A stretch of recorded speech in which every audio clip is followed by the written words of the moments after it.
Hi, and welcome back to the HE Enable podcast. This is the show all about sharing our experiences of disability, neurodivergence, and long-term health conditions in the UK higher education system. I'm Kath, and this week I am joined by Daniel. Daniel is a PhD researcher at Queen Mary University of London, currently researching how autistic individuals perceive the world around them. It's a pleasure to have him on the show today, and I can't wait to get started. Hi Daniel, how's it going? Hello. Thanks for having me, Kath. It's great to be here. Yeah, it's a pleasure to have you. Please could you introduce yourself to the listeners and just share a little bit about your background in higher education? Yes, I'm Daniel Gill. I'm a PhD student at Queen Mary, but I've been at Queen Mary now for about 5 years. Did a bachelor's in computer science and then a master's in computer science by research and now PhD.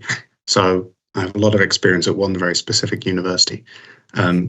But yeah, my background is computer science as my degrees suggest, but my PhD is now a bit more varied. I do a bit of robotics and a bit of psychology, and it's very exciting. I get to work with neurodivergent people, which is brilliant. Yeah, I have tailored the questions so we chat about that later, because after reading about what you do, that's just really exciting. In the meantime, if you're comfortable saying, how did your disabilities impact your experience of higher education? So yeah, I'm autistic. I was diagnosed at around 13, so not super early, but not super late either. I was quite lucky in the way that when I was at school, my diagnosis was rushed because I was just approaching my GCSEs and they wanted to get it in early, but I really hated school. So when I reached higher education, I was thrilled to be in such a sort of much more supportive and an environment I enjoyed much more. So I started in higher education in 2020 at the height of COVID, which was very fun. I started in September, so it was sort of between the two big lockdowns. And I really struggled actually at the beginning. First moving to university, it was a massive shock. But in a way, I was quite lucky because COVID allowed me to sort of spread out my moving to university. I was able to sort of over time become more familiar, which I couldn't have done if COVID hadn't happened because the lectures are online. So I maybe went down for the weekend and then had a break and then came down for another few days. So it allowed me to be a bit more flexible and get into university in a smoother way, which I think allowed me to sort of prepare for that big change. And then I think things started to improve throughout the second and third years, and it's around the third year, I would say, of my bachelor's where I was able to start getting involved in societies and activities, but also get really into my studies. I did a final year project, which we do in computer science, where we designed some sort of system to help people. And that really inspired me really towards research and to develop things and design things for disabled and neurodivergent people, which then led on to my master's and then now my PhD. But yeah.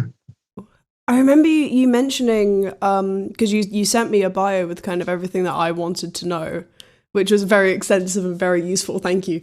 You mentioned that your final project was built on something you started at A-level, which was about creating an inclusive transport system with trains and stuff. Mainly trains, wasn't it? Oh, yes. I fit right into the autistic stereotype of really enjoying railways and trains. Not necessarily just to go and look at them, but mostly how the whole system comes together, timetabling and things. But yeah, so for my A-level project, I did something similar. I mean, this was unfortunately, it was sort of curtailed by COVID, but I did manage to finish it and I really enjoyed it. I built a station navigation system. So you would say, okay, I've arrived at Sheffield Station. This is what I based it on because it was my local station at the time. I said, okay, you've arrived, you're in the foyer, you want to get to platform 3. So then it will find your route depending on what your accessibility needs are, take you up lifts, find whatever the shortest path is. A lot of these sort of projects, at least early on before you reach PhD, are mostly taking some algorithm and applying it to a problem. So I used Dijkstra's algorithm, which is a pathfinding algorithm. But for my bachelor's, I had a great supervisor who sort of let me pick a project that was based a bit on this. So I did a whole sort of London-based navigation system. So not just a single station, but across London and from the ground up with all these accessibility needs in. There's a lot of apps like Google Maps and Citymapper, which, I mean, are great, but they're not built from the ground up for disabled people. So this was an opportunity to start fresh and to build those features in from the ground up. That's so cool. So it was specifically like if you arrive at a station and you're trying to get to the platform, and then I guess like platform to platform as well for interchanges? Oh yeah, well, it was the whole network, so it'd even tell you what bus to get and where. And so it was basically like point-to-point navigation for the bachelor's one. And yeah, it worked really well. I did sort of nick a bit of TfL's API, but it worked quite well. And I also added in these features, which was like a sort of a guidance system, like a friend on your phone, which would then help guide you through, and it spoke to you and said, okay, this is where you need to go, things like that. And yeah, I really enjoyed that. And that sort of really interested me in accessibility and how do you design systems and design software for disabled and neurodivergent people. And it sounds like that's been happening with you for a long time. And I guess it's something that even if you're trained as a computer scientist, there's always been something there kind of with accessibility. And it's, I guess, interdisciplinary in a way, right? Yeah, I guess so. Yeah, I went to a conference recently on disability theory. Well, not disability theory. There's the study of disability. I've forgotten what it's called. It was a good conference.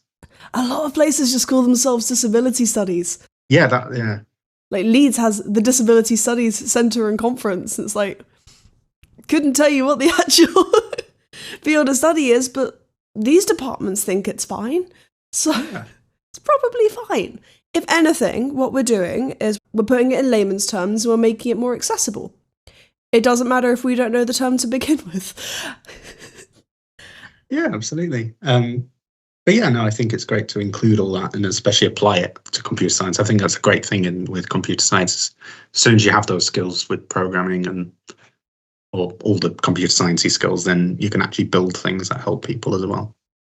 You mentioned that you started university in 2020, height of COVID, and that you were spending time at home essentially to acclimate to living in London, which, to be fair, is a lot.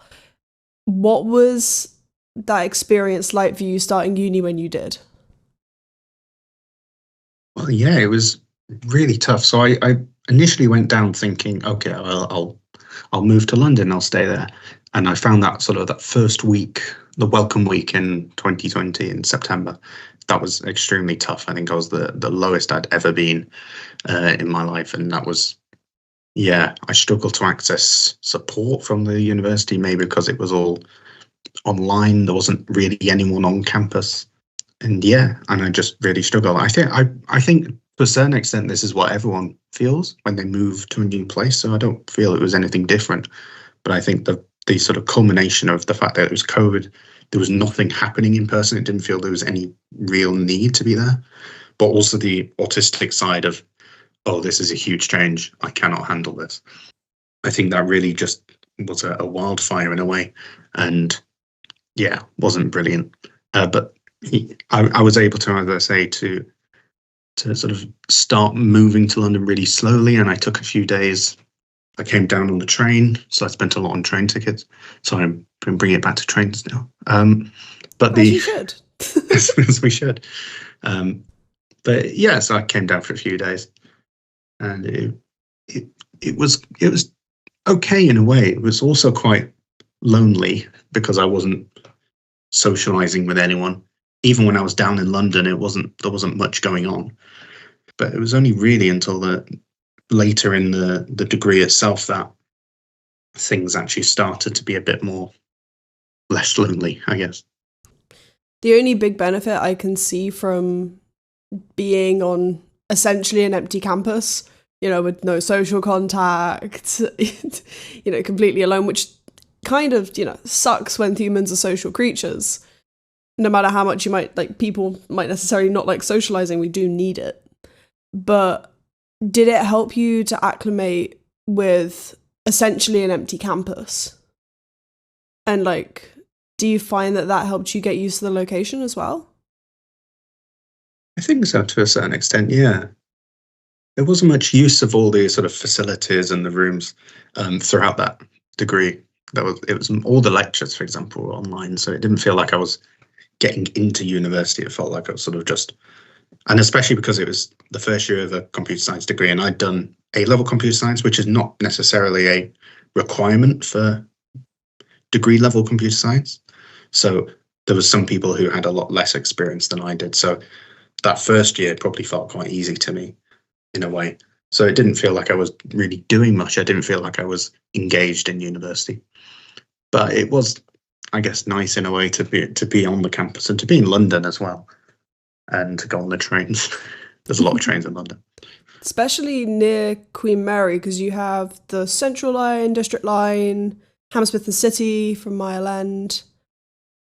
It's a well-connected area for trains. It's got DLR, like Bow Church, stunning. But you got a whole little network there. I love East London transport infrastructure, purely because I can actually get places. It's great.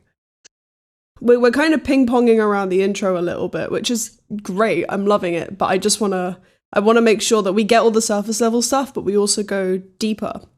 And one thing that you've already mentioned is, and one thing I've already actually sent you on a tangent about, is how you've kind of worked on accessibility through your entire educational journey. But I know that we've touched on your A-levels and your final year bachelor's project, but it was after that you've actually mentioned that inclusion became a much more prevalent part of your academic life, going from your master's and into your PhD now. What has the journey towards your PhD, I guess in terms of inclusion, what has that been like for you in doing that kind of research? Well, I've really enjoyed it. It's been great to do research that's based around people like me and other disabled people, because I think maybe this is a reflection on my earlier experience at university, but I really enjoyed doing things that mean I get to work with people and I get to talk to people. So I try as much as possible, even though I'm sort of doing robotics now in my PhD, I try and engage neurodivergent people with the research I'm doing, writing articles, speaking to them, doing talks, running events. But I think that's one key thing of why I wanted to pursue this research, is just the fact that, okay, I'm actually going to be helping people. I get to talk to them. I get to work with them. And I think that is something I really like. But in terms of actually transitioning towards doing this at PhD, I think a big part of that is actually working with Amy Dowse, who is a PhD student a few years earlier than me. But we worked together during my master's to start and run the Students with Disabilities Society at Queen Mary. And I think being involved with her and learning about what her process has been going through a PhD really helped me understand more, and I sort of emulate her career path really. But the whole process has been brilliant, and sort of I've met a lot of people who are also interested in this sort of thing. And especially during my master's, I was able to run events, even though I was really barely a postgrad. I ran events which I invited PhD students and academics to, where we spoke about disability and things like this. Because it felt really important to me to be able to have those discussions and to make sure people actually discuss these things. And hopefully positive things have come of that. It sounds like the Students with Disabilities Society, like, that's quite recent, Disabled Students Society. So the one that you founded must be relatively recent, right? Yeah, so there's been two societies recently. Well, three, I guess. There was the Students with Disabilities and the Neurodivergent Societies. They were separate. They were started, must be a few years back, three or so. Yeah. And then just this year, so from sort of August, we merged them. And then I've been running the it's a longer name for obvious reasons, but it's the SANS. So the acronym is SANS, but it's Society for Neurodivergent and Disabled Students. And we had a whole discussion about how we should name this society, but we had votes and things. But yeah, so it's been quite exciting to be involved with all of these, really, just to a certain extent. And yeah, to really bring disability into the discussion throughout the university and the Students' Union. We have time later to do a little bit more of a chat about student societies, because I know SANS isn't your only work in that area. And as always, we need to bring this discussion back to trains eventually, but we'll save that for a second. You also mentioned to me that you had not only Amy, who I'm going to have the pleasure of meeting in a couple of weeks' time, helping you out, but also you had an awesome supervisor for accessibility through your masters, right? I did, yeah. Dr. Tony Stockman, who is blind. He's now retired, but we still chat occasionally. And he was a great supervisor because of his disability. We have lots of great discussions. And because I like doing things, practical things, I made a little device, which I'm hoping will be taken up by a master's student now under my supervision, which is a little, I don't know how you'd describe it, like a virtual cane, which is basically an ultrasound sensor and a vibration motor. And depending on how close you are to something, it will vibrate at certain levels, a bit like a car reversing thing. But so it uses haptics. It does use haptics, yeah. Even before I knew I was doing a PhD on that. Oh, incredible. But yeah, it was great. So he was really supportive, but he also spoke at my events about disability. And we did a project on neurodivergence. So we both learned a great deal from each other. And I think having a supervisor who also has their own challenges in a way really helped to cement the importance of doing work like this. And then your work with Tony Stockman during your master's led you naturally onto your PhD project, where, from what I understand, it's an existing project, but they needed someone with a background basically knowing about neurodivergence to add a new perspective to the research. Yeah, so there's been a lot of existing research done by my supervisor and the team at the Department of Bioengineering at Imperial. But there was this sort of general idea and this hypothesis that this research involving haptics and motor control and robotics could be applied to neurodivergence and autism specifically. And the idea was we might be able to use this system to perhaps diagnose autism, although I'm not necessarily a fan of that, and I can talk a bit more about that. But there was this idea that there might be some differences in motor control and motor processing, sensory processing, all this stuff that we can then experimentally look at using this system. And I guess to a certain extent, my expertise in, I say expertise, my knowledge of neurodivergence, both having done research on it for years, but also on my personal experiences, was able to inform that and to be able to allow us to hopefully make sure the research we're doing is what neurodivergent people want. And yeah, it was good. That's really good. So what were you saying about the diagnosis? So I know that broadly your PhD topic is looking at how autistic people perceive the world very, very broadly. Is what people would be interested in, maybe not necessarily you, trying to find those perceptual differences and use that as a diagnostic tool?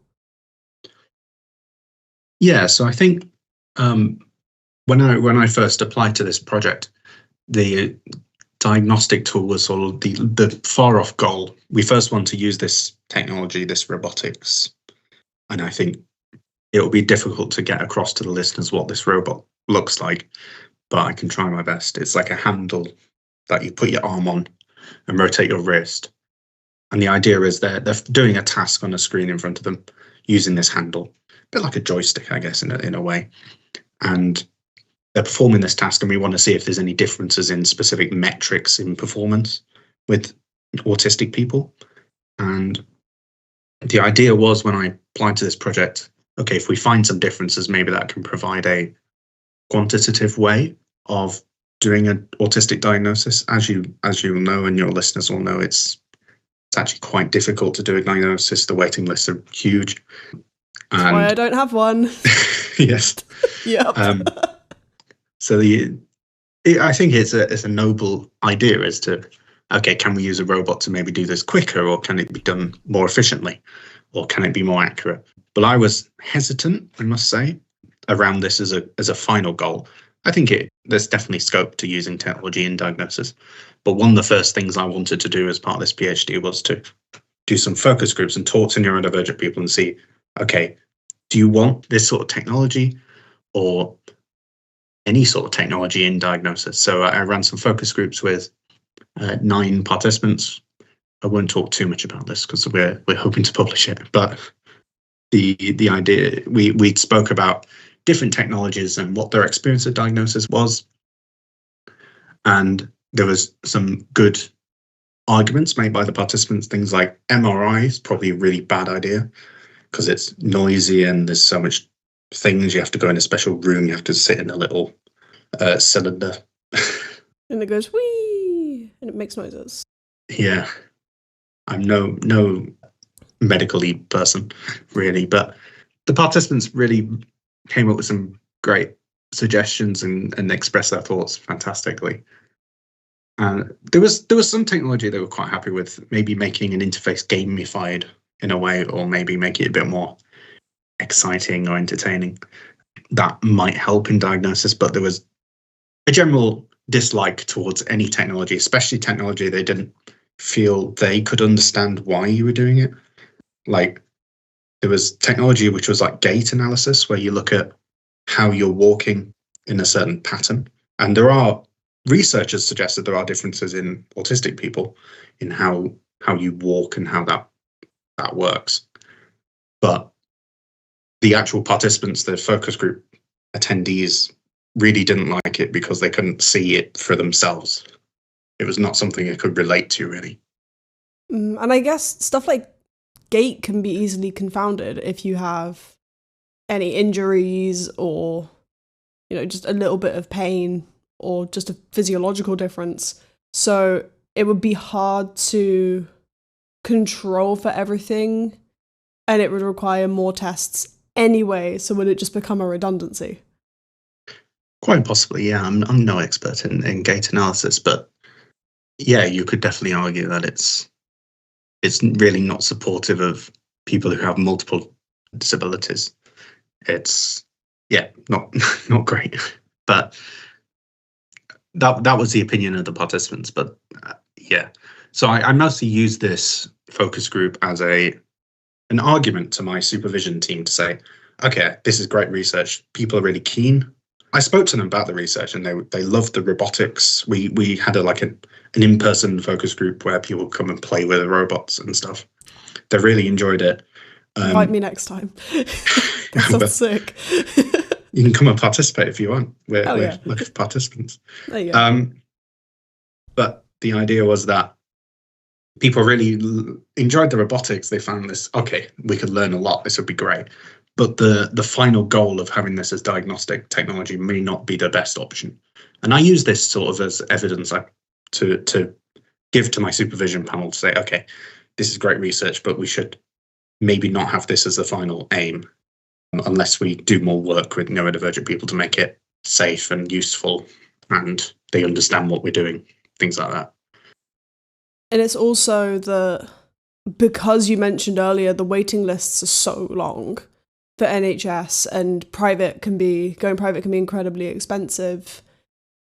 A lot of people, especially like myself, where autism is suspected as a comorbidity or something that I have with my ADHD, the rate of co-occurrence is incredibly high. Maybe a tool like that is good if you already have one diagnosis, but you need to get support for another. But it's tricky because the waiting list is so long. Like, is it a supplementary thing where you can be like, I have this until we get to the end of the wait list in potentially 5 years' time, or is it? Like, I feel like there's a place somewhere, but I'm going to stop now because I know you're trying to publish some of this. I don't want to dig too deep a hole. One of the things that did come up was the idea of, can we use this technology not necessarily to diagnose autism, but to identify where you need support?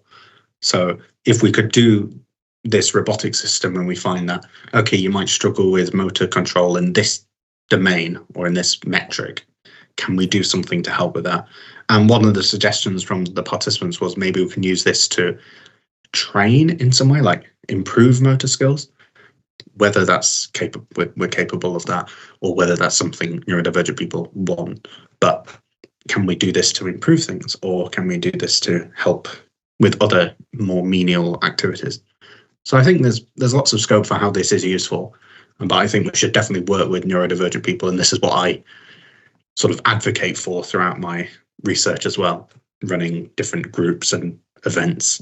But we should definitely work with neurodivergent people on what they want the outcome of research to be, because I think that's often missed with when neurotypical people, well, I said not all neurotypical, but some neurotypical researchers do research about this. They're mostly using it, okay, you're interesting, let's find out what find out what the interesting bit of you is. But doing research in a more accessible, open way where you get input and you actually use that input to change what your research is, I think is really important. I really want to keep an eye on your research as it develops. I'm very lucky that you share a lab area with my partner, so I'm periodically just gonna poke my head in. I want to go back for a second to the society stuff. So we've obviously mentioned SANS already, which I'm doing an event with SANS in a couple of weeks, which we'll plug at the end. But I know that your work hasn't just been in disability societies, which you're welcome to talk about more. But I wanted to ask if there are any clubs, societies, or initiatives that have made a significant positive difference to your experience of higher education. Yeah, so I'm now involved in 3 societies, but I think that the earliest one that made a huge difference was the London Transport Society. We're back to trains. Yeah. And I started this, and initially the Students' Union were like, oh no, this is too niche, we can't let you start a society. We managed to convince them otherwise once we got about 20 people interested. Yeah, so I started that with a couple of friends that I'd somehow managed to get throughout my degree. And yeah, it was great. We did lots of trips, and the cool thing is with the Transport Society is if you go anywhere, you can claim it's an event. We'll just take the train to somewhere. I just want to interrupt for a second. I personally adore the fact that the Students' Union didn't think this was niche enough. When I had Emily on like a few months ago, and we literally had the exact conversation of how so many, like, academia is just disproportionately neurodivergent, whether many people realize it or not. It astounds me that a university Students' Union of all things would think London Transport is too niche. Oh, those sweet summer children. I know, right? Yeah. But to be fair though, if you'd founded the London Transport Society maybe about 3 years ago, was that around the time the Elizabeth line launched? You're very correct indeed. And we had an event. We all woke up at about 4 a.m., went to Abbey Wood, went on the first train. It was brilliant. But yeah, so we've had lots of events like that. And it's still going even more recently. I mean, I've been involved in different extents. I'm still the president at the moment, but I've been less involved during my masters, I think, when I had lots of things to do. But yeah, we went on, you mentioned the new DLR trains. We went to find those as well before they were taken out of service. Braking issues. I know. Ooh. Well, at least we were all right when we went on it, but good. We'll see. But yeah, so we do lots of fun stuff. So that's really helped, I think, just because it proves to me at least that there's other people who are interested in this. And I think it's one of the things that I sort of regret doing when I was younger, which was to be more open about my interests. Because I don't shy away from the fact that I really like trains. I mean, I'm telling your many hundreds of viewers that I like trains. Not many hundreds, but I appreciate the optimism. Maybe you'll bring all the love and all the popularity. I'm sure we'll get there. maybe. But I'm quite open about it, and I know it fits right into the stereotype of autism, but who cares? I enjoy it. Yeah. So, yeah. And the other society, which has started much more recently, we started this in August, is the PGR Society, the Society for Postgrad Researchers at QMUL, which hadn't existed for a long time. So I'm glad we brought it back. I'm in a very minor position in the committee, but I'm running an event, which I'm sure we'll plug at the end. Oh yeah. That's part of that. But yeah, it's nice. It's sort of more of a social society as well, just to meet other PGRs who are often sort of, I guess, less represented within the Students' Union to a certain extent. There's less coverage of PGR issues, but yeah, no, it's great. The idea that I get about PGR specifically is that you're kind of researchers and kind of students. I introduce my PhD guests as researchers because I know they work damn hard on their research, but I know that can create tension with trying to run societies and secure funding and things like that, because people can argue that you're not students. And I personally think that is not a great argument, because funding is tough and people need funding for that kind of stuff. So the placement absolutely. of PGRs is quite interesting. It is quite interesting, yeah. I think I've got an added challenge to this because I also teach a lot. I'm now a teaching fellow, so I have that additional role. But I've mostly been trying to position myself in a way as staff, because I have a fancy staff-like email, and I set auto replies. I'm very professional when I email, mostly because I really like emailing. That's the sort of communication style that works for me. But it is really interesting, and it's something that I think a lot of PGRs don't necessarily get involved with societies because they think, oh, wait, no, I'm not a student, which is fair enough. But the idea is this PGR society, we're trying to position it as both. So we're affiliated with the Students' Union, but we also have very kindly received funding from the Doctoral College, which runs PGR students and supports them. But we're also applying to different funding. And I think the good thing is we can sort of quite reasonably argue we can probably get funding from the Students' Union. In fact, we have.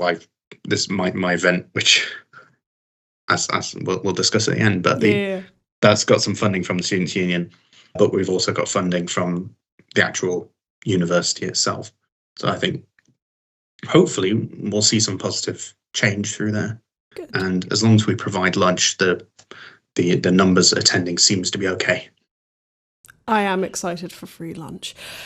We're going to move back to your story for a sec. So we've touched on you moving to uni in COVID and kind of moving towards doing cool robotics inclusion research. Outside of what we discussed with your transition to university, did you encounter any obstacles during your experience of higher education? Did you overcome them? And if so, how? That's a good question. So I think I speak to you today in a position of some privilege. I like to, I think, but maybe I'm in no way. But my experience in higher education has been pretty positive, I would say. I mean, we've discussed when I first moved, that was pretty tough. But higher education has been something that's worked for me. Being COVID, I haven't had to worry too much about my social challenges. So I didn't really socialize with anyone. Maybe that's it. Maybe that is a barrier. But for me, yeah, it's been generally okay, I think. I've always seemed to have supportive lecturers. Well, mostly. But yeah, and supervisors have been brilliant. Maybe it just helps that I'm doing research on other neurodivergence. I think my lived experience does help to benefit others, though, in a way, because when I'm teaching now, I can sort of see it from their perspective, having done the same modules that they're now doing. The sort of undergrad students now that I teach, I can sort of use my experience to benefit them, which I think is good. But other than that, no, I don't think it's been too challenging. That's really good. I love asking this question. I say this all the time, just because of the range of the answers that I get. A lot of people do just have straight up barriers, and that's frustrating. But it's always nice to see the other side of the spectrum. I think if it was all negative experiences, I'd be really worried. Unfortunately, maybe not necessarily surprised, but I'd be like, oh my goodness, what are we doing? So it's so nice just to hear good stories. Speaking of, so this is a question I ask all my guests. Feel free to answer as you please. Have you experienced any instances of your neurodivergence disabilities proving helpful in a higher education setting? Oh, very good question. I think probably yes. I don't know whether this is something that's common amongst a lot of autistic people or a lot of neurodivergent people, but I always found that emailing and having digital communications was really helpful. So it's sort of, I learned the skills pretty early on. So when I sent emails to people, it looked a lot more professional than I think some of my peers probably did. So I got a lot of probably some positive things from that. I worked quite early, I think in my second year, I'd like to say. I started working as a past student organizer. So this is peer assisted study support, where we ran sessions for first years. And I ran this. This was my first sort of paid role ever, I think. And I think that worked really well. And it sort of, I think that really benefited me in a way, because I could prove that I'm at least somewhat professional. I can sort of hold myself and it put me out there a bit. So I think maybe the fact that I can email well, and I like emails. I prefer it to like group chats and chats where people can see when you've read the message. So I feel that there's a sudden rush to respond. And I don't really like Teams for that either. But the emailing, great. There must be something else. Let me think. Trains are great. Yeah, I still go out on the trains. Yeah. Classic 10 out of 10 special interest. Oh, it's brilliant. And you can include it in any other trip. Like I occasionally do some painting, and I can go to the paint shop place on the train, and it's like both interests in one. Oh, it's brilliant. 10 out of 10. There you go. Wouldn't necessarily have special interests. There you go. It's great. It is. Should we move on? Because it's just been very nice. This is a very pleasant one. Oh, good. Obviously, your transition to university, as we've said quite a bit now, was a little bit interesting, just in terms of it's not what people would necessarily experience nowadays, because there's no pandemic, touch wood, which means that you can apply this to your master's, your PhD, even your bachelor's, whatever you think is most relevant. Is there anything you wish you had known about university before starting? Early on, I wish I'd have known that the social bit of university that everyone associates, like going to the pub or spending nights out, is not a necessity in any way. You can succeed, you can still make friends, you can still meet people, even if you don't do any of that social stuff.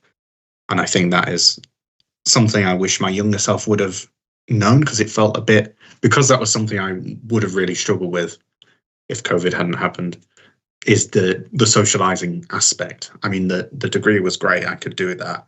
I sort of knew what to expect. I knew what the modules were about, mostly because I've done A-level. So I sort of knew everything, in fairness.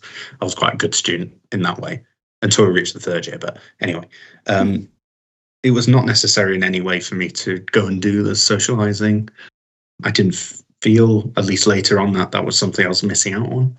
So I think if I could tell my younger self that, don't worry about that, put that to one side. In fairness, COVID mostly did that for me, but I think that would be helpful and something to share to other people who are starting, who maybe are worried about that aspect of university. Because I think if there is a transport society, join that. If there isn't, start it. Oh, that's the best bit. Or whatever your special. Yeah, whatever your special interest is, Yeah. go for it. We're nearly at the end of our questions. One thing I want to ask you, I've had such a good episode. One thing I do want to ask you is, you do a lot of work with disabled students, neurodivergent people, not just students. So I actually really want your perspective on this. How do you think we can improve the experience of higher education as both individuals and a society? I think there's certain things we could do as individuals. I'm thinking mostly like teaching staff, although a lot of Queen Mary are brilliant and they do the best they can, and they've got limited resources. So I think at least the colleagues I work with do a fantastic job. I mean, I'm lucky in the fact that I'm a PhD, so my pressure is slightly less. I mean, PhD is not easy, but I do some teaching because I don't have to lecture or do any of the complicated stuff. Then I can focus a bit more on specific DDS students. DDS is the disability service at Queen Mary. So I run a quiet room in the lab sessions, because we have about 450 students on our module, the one I teach, procedural programming. It's like the first programming module students come and do. And the labs get super busy. We use pretty much the whole of one of the buildings, and it's insanely busy. So I run a quiet room in one of the rooms where I'm in there. It's a quiet space. There's only about 10 students or so come in. So it's nice. I think having that implemented throughout universities would be great. I mean, there's only so much universities can do, unfortunately, because it does require a lot of staffing and organisation. But I think there's also scope for better training. I mean, I'm involved with some brilliant training done by Georgia Pigato, who is part of QM Academy, which is like the teaching for teaching bit, the pedagogy research area. And she does training on neurodivergence, which also includes neurodivergent people. And I've done this once or twice in the past. So neurodivergent students come in and join this webinar, and it's sort of like co-presented with Georgia. And I think that's a really fantastic way to get across this idea, because it's an open atmosphere. You can talk to both Georgia, who knows everything about pedagogy. I love that word. And neurodivergent students themselves, who can bring more lived experience. So I think having that replicated around higher education would probably be great. And you could aim that both at staff, teaching staff or professional services, but also at students perhaps. And something I try and do is try and be open about neurodivergence. I try and be as open as I can without looking like I want attention. But I try and make it clear that I'm neurodivergent. You can definitely succeed in academia. You might have difficulties. I mean, I did. You might have days that you can't do any work. Happens to me. But I try and make it clear that if you need support, you can access it. And yeah, I hope that at least personally I can make a difference. But I think things are moving in the right direction, but we'll find out. It brings me back to a conversation I had with Kathy many, many episodes ago, where we were talking about the importance of having supervisor training for disability and neurodivergence. And I'm so glad to see that Queen Mary is going the right way with that. We're on our final question.